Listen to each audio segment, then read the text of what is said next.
Hello everyone, welcome to MMA at Midnight. I'm your host Shant Yeretzian. In this week's episode, we're going to preview Bellator 198. I'm on the road right now in Chicago covering the event. I just got back from the press conference a little while ago. Actually seeing all the talent up on the stage made you realize that there is a lot of good fighters on this card. A lot of good submission guys, strikers. So let's get started. The first fight on the card, we have Dylan Dennis versus Kyle Walker. This is Dylan Dennis's pro debut. And if you don't know him, he's a jiu-jitsu guy.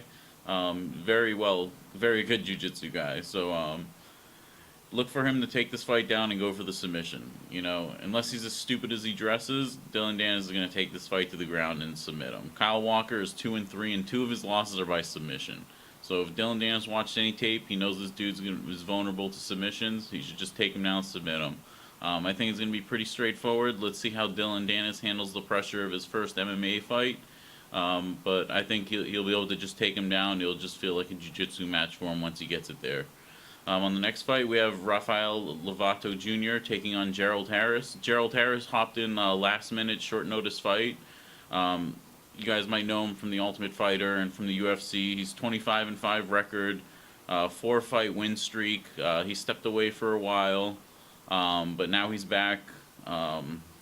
He has a sick slam KO that he had in Legacy Fighting Championships, if you guys remember that highlight reel. Rafael Lovato Jr., amazing submissions, striking. This dude's like well-rounded. He's all-around good fighter. 4 submission wins, 7-0, undefeated. Keep an eye on him. He's a really good fighter. He's well-rounded. So look for this to be an exciting fight. Let's see what Gerald Harris brings. We know he's a good grappler, got decent striking, so that'll be a good fight. In the next fight, we have Neiman Gracie taking on Javier Torres. Neiman Gracie, really good, amazing jiu-jitsu. Another guy, he's really top-level jiu-jitsu. Trains with Danaher Death Squad. 7-0, 6 of his wins are by submission, so look for him to be taking this fight to the ground and going for the submission. Javier Torres is on a 4-fight win streak, but this is his Bellator debut. Let's see how he deals with the pressure of being on a bigger show, bigger platform against a bigger name opponent. If Neiman wins, look for him to get a nice high caliber or big name after this. He's been doing really well, and I think they've been progressing him the right way. I think Bellator has been giving him good fights to see where he's at and to help build him up. So let's look for that to continue. In the next fight, we have Emmanuel Sanchez taking on Sam Cecilia.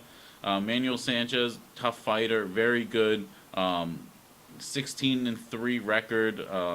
Won his last fight by submission over Daniel Strauss. That's a huge win. You guys know Daniel Strauss is a top-level fighter, former champion. He's on a 3-fight win streak, so let's see if he can take out Sam Cecilia. You guys know Sam Cecilia from The Ultimate Fighter in the UFC as well, as just like Gerald Harris. He's got a win over Marcus Galvao in his last one.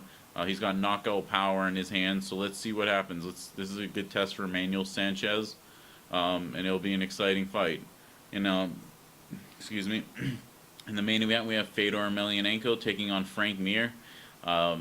This one I'm a little biased because I'm such a big Fedor fan. I've been a fan of Fedor for a very long time. He's one who inspired me. I used to weigh over 300 pounds to get into shape and start training. So diehard Fedor fan. But can't sleep on Frank Mir. Amazing submissions, good boxing. And we all know these guys are getting up there in age, so they both have things that they might have some declines on. Their chins have taken some abuse. So I guess either one of these guys can win this fight. I think it's a kind of a toss-up.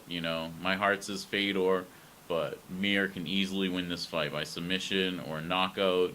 So this is going to be an amazing main event. I can't wait to see what happens. The anticipation, the anxiety of it, just building up, not knowing what's going to happen.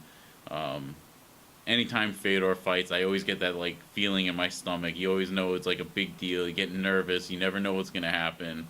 So tune in for that. Bellator 198, Fedor versus Frank Mir. It's going to be an amazing night of fights. You guys definitely want to tune in and check it out. I'll be doing a post-fight special on the road here after the event, so tune in for that as well. I'll see you guys later. Bye.